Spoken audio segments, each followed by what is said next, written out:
92 from the interstate, is that correct? Or right around then? It was like...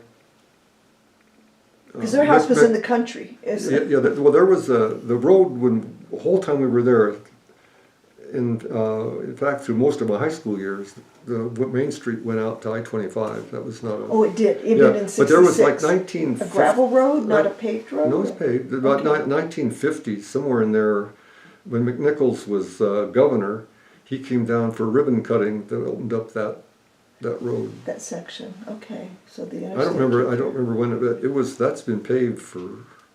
I'll have to listen to some of my old interviews with other people, but I know that you just have to go back around Kyger Reservoir to get through, and that didn't go through. So going to Fort Collins used to be a big deal. Yeah. It was a big city trip. It was long distance on the phone call, and you didn't get the Fort Collins newspaper, so you did most of your shopping in Greeley. So, what did you like to do most when you were young, and how did that carry over to your adulthood or your? When we were young, again, it was a small town environment. We didn't have the big Kodak wasn't here. We were a farming community, and. So growing up, we'd go down to the Windsor Lake, we'd swim in the lake, we'd go fishing, we'd catch, and back then there were still some of the older German people, people that were the German Russians that were here, and they would buy some of our, if our fish weren't damaged, they weren't like speared or all messed up, we could sell them for like a dime a piece, and they would sometimes buy the fish from us. And so we would go. We would just all our friends would just go down to the lake. We'd go fishing and spend the whole day out fishing. Spend the whole day out fishing. Yeah, and then in the evenings, that was another thing that was fun. We didn't have we didn't have computers. To pass the time, we'd be outside. We'd go playing during the day. We'd be riding our bikes. We'd be doing fishing. We'd be go swimming, all outside with our friends, playing football, playing baseball, all that stuff. And then at night. In our neighborhood, we had there was probably 10 or 12 kids, all within 3 or 4 years of each other. We'd all get together at somebody's house and play games outside. We'd just play till our parents would call us in and come in. We'd just be playing hide and seek, flashlight tag, punch the iceman, all different kinds of kick the can, all kinds of stuff. Punch the iceman. Yeah. Yeah, that was a You draw a picture of a face on the back, and then you smack the face, and somebody has to guess who that was. And if they guessed who it was, then they have to be the iceman. They have to be the iceman. But if they didn't, then they all go out and hide, and they have to find you. So it was a fun game of hide and seek with a little bit of physical violence. Yeah, just a little. So we talked a lot about your dad. How about your mom's family? She was from Chicago, city girl, but do you know anything about her life before even Chicago? Yeah, that's a whole other interesting story. Her parents were immigrants from Lithuania. Russia at that time had militarily taken over and occupied the country of Lithuania. In what year? And they took it over in like 1795. Yeah. And my grandparents, my grandmother was born in 1896. My grandfather was born about 1895, 96.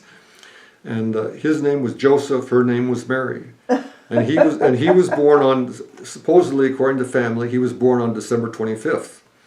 So Joseph and Mary on December 25th. And anyway, because of the Russians would conscript the local boys, young men, into the Russian army.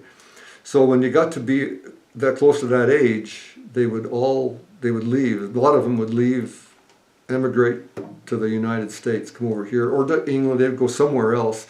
My grandfather chose to come to in about 1905. I don't know. I have to find out the exact date, but early 1900s, he emigrated and came here, and to Chicago area. First he stayed a little while in the Hoboken, New Jersey area, but then just a short while. Then they went to Cicero, to that area. And that's in Illinois. Yeah, it's in Illinois, outside of Chicago. Yeah, Okay. and. his name, they were, well, my grandmother then, he was the landowner. They came from a fairly wealthy family, and all his brothers and sister, they all left for the United States except the youngest. The youngest was too young to come, and his name was Pranus, which is could be translated into Frank, but it was Pranus. And he was the youngest, and he stayed there to inherit to the property. My grandmother, on the other hand, lived in the middle of Lithuania, in a small town, a little village called Pavandeni, and they were peasants. They couldn't own a house. They could own the things, the possessions in the house they could own, but the house was owned by the Baron and his family. Someone in that family owned the buildings, so all they could do was pay rent. As a peasant, they couldn't own any. They couldn't own the property. They couldn't. The Russians wouldn't let Lithuanians even own the property. They had only other people, the Russians or Germans, other ethnic groups could own, but not the Lithuanians. And so when all her siblings, for the same reason, left for the United States because they didn't want to be drafted into the Russian army. So she and her mother were left alone in Lithuania, and she was 12 at the time. Or no, she was like 9 when I think they all left, or younger. But she and her mother stayed there and made a life for themselves. They lived. My grandmother, when all the family left, the only thing the Baron could afford to give them was a one-room shack. So they lived in a one-room shack basically for a number of years until her mother died, and she was 12 when her mother died, and because of some religious differences between her mother and her and the community basically shunned them, because back then to be Lithuanian was to be Catholic. And there's a little story about my grandmother's mother. She worked in a rectory, and where she worked in a rectory, she was educated and actually had a Bible in Lithuanian, and she taught all her kids. Do you want me to wait or no? Okay. Okay. She taught all her kids to read and write Lithuanian through the Bible and by reading this Lithuanian Bible. At that point in time, the Russians had outlawed having written material in the Lithuanian language. They had it had to be in the Cyrillic alphabet, and they didn't want people, they wanted to have people, ultimately they wanted them all to learn Russian and be absorbed into the Russian community. But my grandmother's mother refused. In fact, there was a big movement called the Knignishai, and it was like book smugglers, and they smuggled in all these books trying to work, and it was all peasant organized and peasant run, and they educated basically, at that point in time when this all started in the mid-1800s, the peasantry was uneducated. The kids couldn't read or write. By the time, because of this Russian move to take away the language, because of that, the peasantry became educated in the Lithuanian language because they pushed that, and they had their own Lithuanian schools, subversive stuff. In fact, the Baron, where my grandmother lived, he had a school in his basement for people. And he respected them and education. Yeah, and just a side story. He got in 1944 when the Russians came back. The Lithuania became free in about 1915, 1918, and then after World War II in 1944, Russia came back in and took them over again. They captured the Baron who had done this prior, tortured him and killed him, and what they call the Rainy Eye Massacre. So that's the area my grandmother grew up in. There's a lot of opposition to the Russian people. So when her mother died, she was 12 years old. She went and lived with a distant relative. She said, probably an uncle somewhere probably in Telshai, which is north, which is a good distance away from Avondene. Her brother, who had come over here, sent her money when she was 14, gave her what was called an end-to-end ticket from Tilsit, which was in the German Empire at that time. Now it's called Sovietsk, and it's in part of Russia. But from Tilsit to Chicago. So he paid for her. It was a Holland America Line ticket. It started out with a train. It took her to Rotterdam, but she caught a ship to go to Ellis Island. Then from Ellis Island, they go to Hoboken, New Jersey, catch a train which would take them to Cicero. And she, at 14, did all that by herself. She traveled at night because the Russians, her sister had done this, and they'd written to her and telling her, the Russians will shoot you if they see you traveling to leave the country. So travel at night. So she traveled at night, and my brother had sent her ticket, and the ticket that in my research, I researched her story, and we took a trip there to try to track down all the facts. The ticket he sent was for June 11th, which would have meant that's when she had to be. That's when she would arrive in Ellis Island. So June 3rd is when the ship would leave Rotterdam. Okay. She had to be in Tilsit about May 31st, end of May. It was a new moon, meaning the moon was coming up with the sun, so there was no moon at night, so she was traveling in complete darkness to avoid the Russians.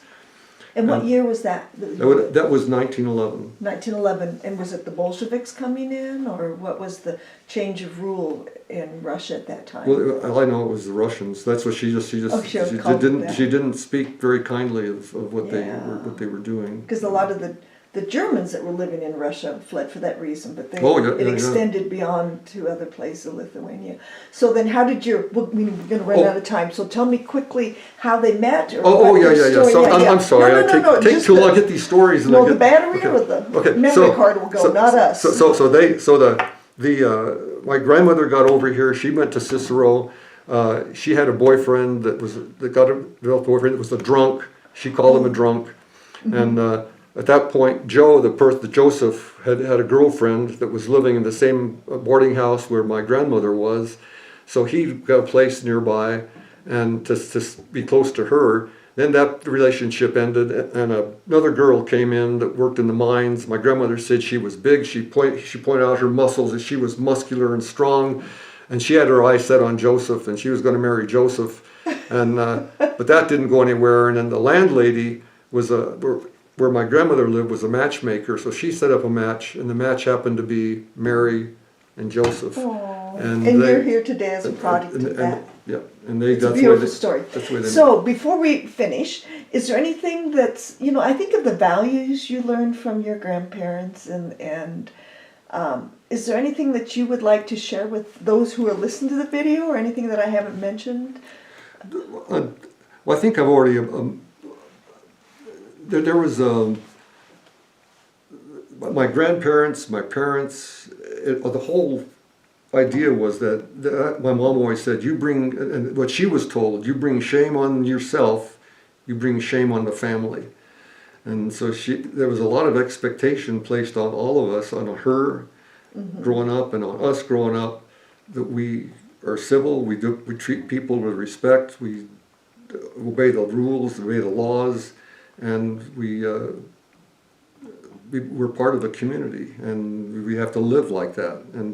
So that was one of the, as far as values, church was big. I mean, that's what caused trouble with in Lithuania, but because of being. But they stood up for their faith. For standing up for your faith and taking a stand, and faith plays a big part in it. And so I think faith is important, and having a compass, a moral compass that tells you that there are absolute rights and wrongs. You don't just change right and wrong over time. There's an absolute, and that you live by that absolute. Oh, you've been a wonderful addition to Windsor and our community. And I didn't have the pleasure of knowing your dad and mother before that, but I thank you for this time.